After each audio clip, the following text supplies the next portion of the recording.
Hello friends, इस video में हम पाइथन फॉर क्लास 11 सीरीज के गेटिंग स्टार्टेड चैप्टर का पार्ट 6 टेकअप करेंगे।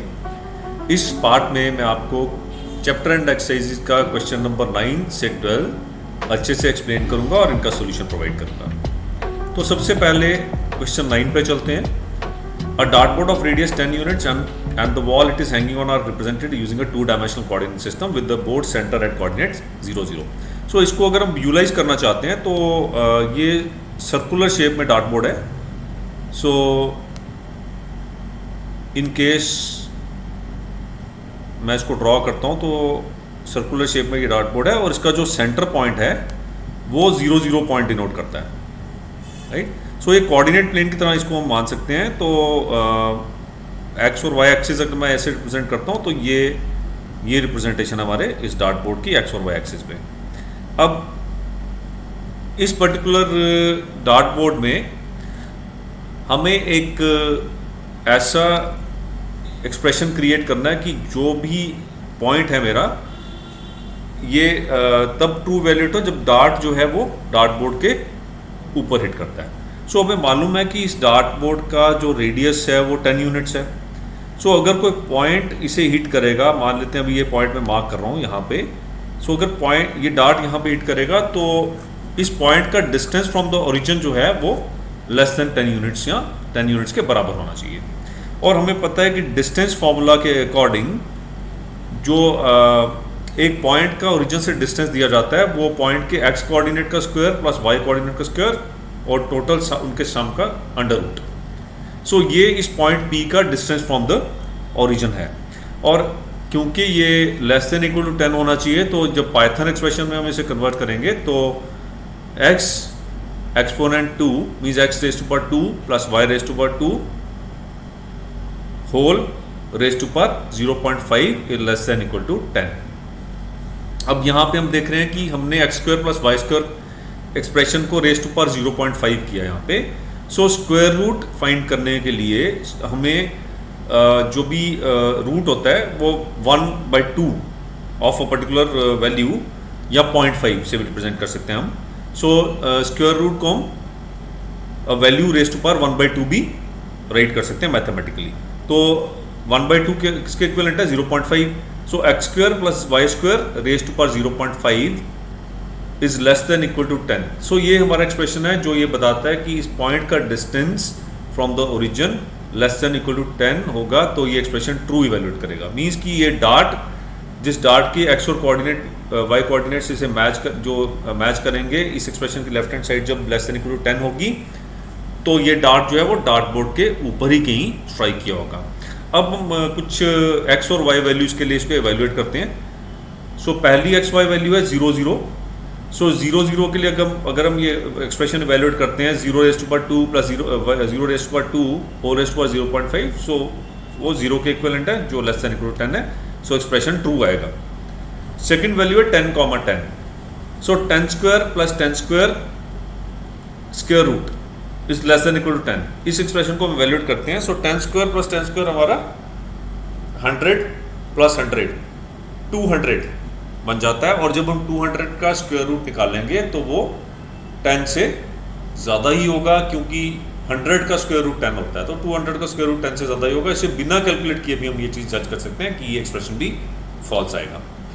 नेक्स्ट जो है 6 square plus 6 square raise to power 0.5 is less than equal to 10। C वाला पार्ट जो है। So 36 plus 36 raise to power 0.5 means 36 plus 36 का स्क्वायर रूट जो कि हो गया 72 का square root is less than equal to 10। So ये भी ट्रू है। और उसके बाद जो नेक्स्ट डी पार्ट है वो 7 square plus 8 square is less than equal to 10। So ये हम इवैल्यूएट करते हैं 7 स्क्वायर 49 प्लस 8 स्क्वायर 64। सो ये वैल्यू भी जो है स्क्वायर रूट के अंदर जो वैल्यू है 100 से ज़्यादा है तो इसका जो स्क्वायर रूट है वो 10 से ज़्यादा ही आएगा और ये एक्सप्रेशन भी फॉल्स इवैल्यूएट करेगा। तो इस तरीके से A, B, C, D ये चारों पार्ट्स में हमने देखा कि कैसे ये एक्सप्रेशन हमारा ट्रू या फॉल्स इवैल्यूएट होगा डिपेंडिंग अपॉन कि हमारा जो ये वैल्यूज हैं x और y इसका स्क्वायर रूट जो है वो लेस देन इक्वल टू 10 है या नहीं। क्वेश्चन नंबर 10 पे चलते हैं।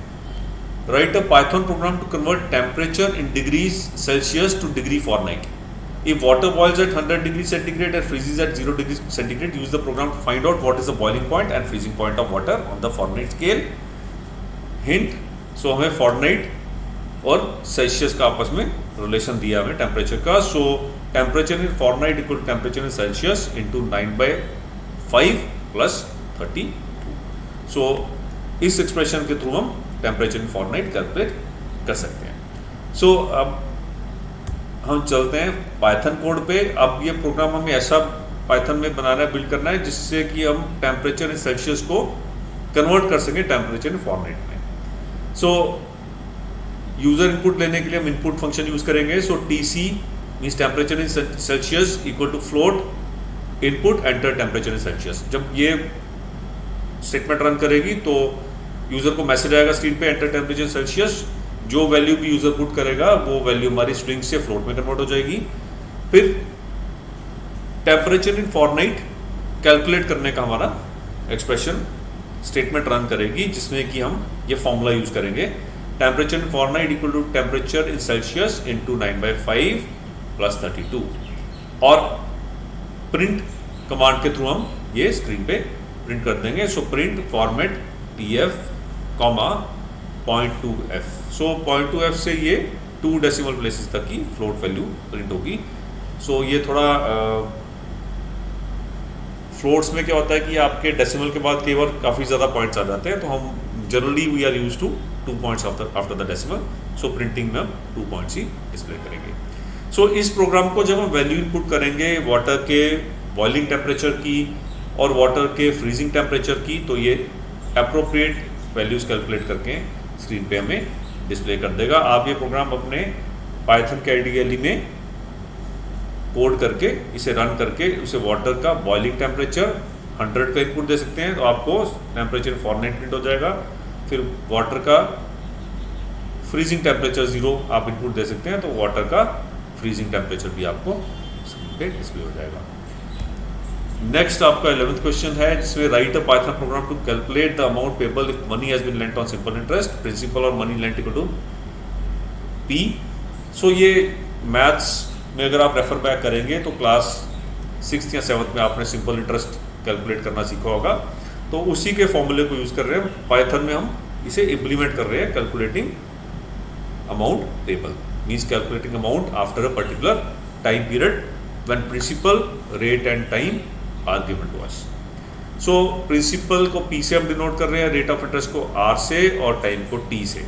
सो फॉर्मूला हमारा है simple interest equal to P into R into T by 100 और अमाउंट पेबल कितना रहता है principal plus the interest calculated for that period. So principal plus simple interest हमारा हमें अमाउंट की वैल्यू कैलकुलेट करने में हेल्प करेगा. सो ये तीनों वैल्यूज प्रिंसिपल रेट और टाइम ये हमें तीनों यूज़र से इनपुट लेनी है. तो पाइथन का कोड इसके लिए बिल्ड करते हैं.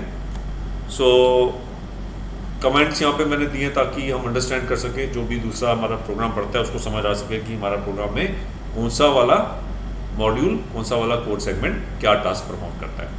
सो सबसे पहले प्रोग्राम का टाइटल हमने टॉप पे दे दिया, program to calculate the amount payable when money has been lent on simple interest. फिर हमने कमेंट किया accepting principal rate of interest and time from the user. So हमने वेरिएबल्स के नेम P, R और T दे दिए. So P equal to float input enter the principal. ये float function मैं क्यों यूज़ कर रहा हूँ, मैं एक्सप्लिसिटली डेटा टाइप कन्वर्ट कर रहा हूँ. सो हमने सीखा था कि एक्सप्लिसिट होता है इम्प्लिसिट कन्वर्जन होता है, तो मैं एक्सप्लिसिटली डेटा टाइप कन्वर्ट कर रहा हूँ क्योंकि इनपुट से हमें डेटा टाइप स्ट्रिंग मिलेगी, उस स्ट्रिंग को हमें कन्वर्ट फ्लोट में करना पड़ेगा. So P equal to float input enter the principal, R equal to float input enter the rate of interest per annum, T equal to float input enter the time in years. So 3 values की इनपुट लेने के बाद हम simple interest का formula use करके simple interest calculate कर लेंगे. SI equal to P into R into T by 100. और अमाउंट कैलकुलेट करने के लिए हम सिंपल इंटरेस्ट जो कैलकुलेट हुआ है उसको प्रिंसिपल में ऐड करेंगे तो हमें अमाउंट मिल जाएगी. So calculating amount equal to SI plus P. और लास्ट स्टेज में हम ये जो आउटपुट है ये स्क्रीन पे डिस्प्ले कर देंगे with the suitable label. So printing the amount payable, print total amount payable amount. So इस प्रोग्राम से जब हम इसे रन करेंगे तो 3 बार में प्रॉम्प्ट आएगा enter the principal, enter the rate of interest per annum, enter the time in years.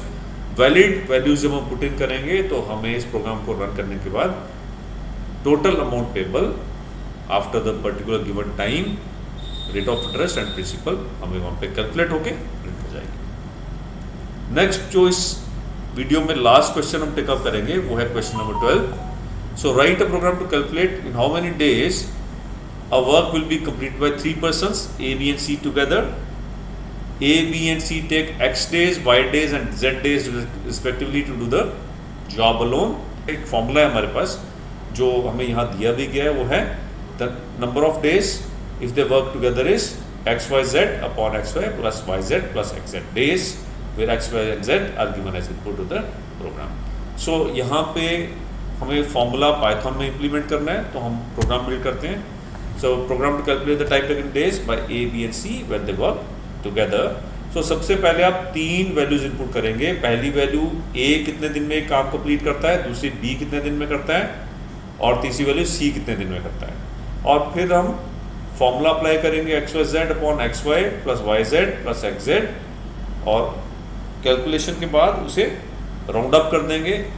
पहले आपने देखा था कि फॉर्मेट वाला फंक्शन यूज़ किया था हमने फ्लोट को 2 डेसिमल तक फॉर्मेट करने के लिए। सो ये एक और तरीका है, राउंड फंक्शन यूज़ करते हैं हम।